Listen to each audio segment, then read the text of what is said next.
Well, after finally leaving Ehrenberg, my next stop was, as I had planned, was in southern Utah, just outside of St. George, in the Dixie National Forest. Looked like a nice spot, and some free camping for up to 16 days, and the weather looked fairly decent. So I figured that would be a good next spot. I was going to spend a few weeks there before finishing up my drive up to Wyoming. As it turns out, I got in just after dark and was having a hard time finding much of anything in the dark. Did find a herd of deer, though, crossing the roads. But other than that, I ended up just crashing at Walmart in Hurricane for the night. Went back in the morning, and unfortunately there's a limited number. It's not dispersed camping like in the desert. In the forest there, they have established sites, and they were all full, even the first week of March, which really surprised me.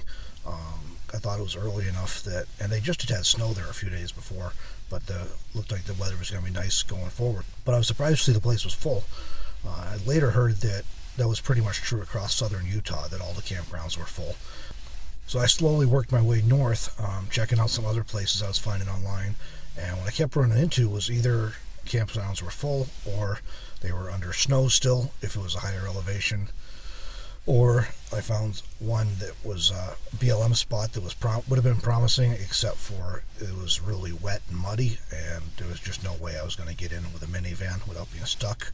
Then I found another spot in a canyon outside of Cedar City that was real nice, and that had some opening, but there was absolutely no phone service, and I needed to get some work done. So but I kept working my way along. I didn't want to deviate real far off my route to Wyoming. I was trying to limit any wasted mileage, driving an old van and stuff. I was trying to make it a straight line as much as possible.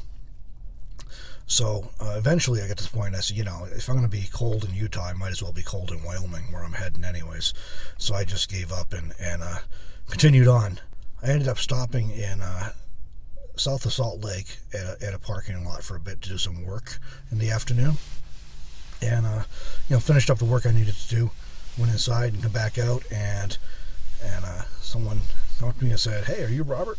And it turns out I was a YouTube viewer that recognized the van going by. So it's a small world, right? So shout out to Ranger Rob, who stopped to say hello. We had a nice visit there in a parking lot in Utah. So that was fun. Then I continued on from there up to Heber City, where I spent the night in another Walmart. That one was a little cool. We were down to, I think, 23 degrees that night or something. But fortunately, even though I try to follow the weather, I do have enough gear to sleep comfortably, even in cold, when it's cold. So it wasn't a problem. It just had to get bundled up to stay warm. Next morning, I went through Park City on my way back to Interstate 80. And Park City is a ski town, so it's got the part of it I'd been through once before is a real upscale area. It reminded me of the ski towns out east in Vermont and stuff. This time I figured out there was a historic Main Street as well, so I took a drive down there, and that was kind of interesting. It's still kind of upscale, but a totally different flavor from the main state highway that goes through near the ski areas. So that was kind of fun to see that. And then after that, I just kind of, got on the 80 and started my way over towards Wyoming again. So I'll wrap this up with a few shots from Dixie National Forest, where I was not able to find a place to stay, and show you the clip of Main Street in Park City. And we'll see you in the next video.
this town, because I'm from the Northeast, New England, so this town sort of reminds me in a lot of ways of some of the Vermont ski towns, even though it's nowhere near Vermont. So maybe it's the ski town thing that's the common denominator. I don't know.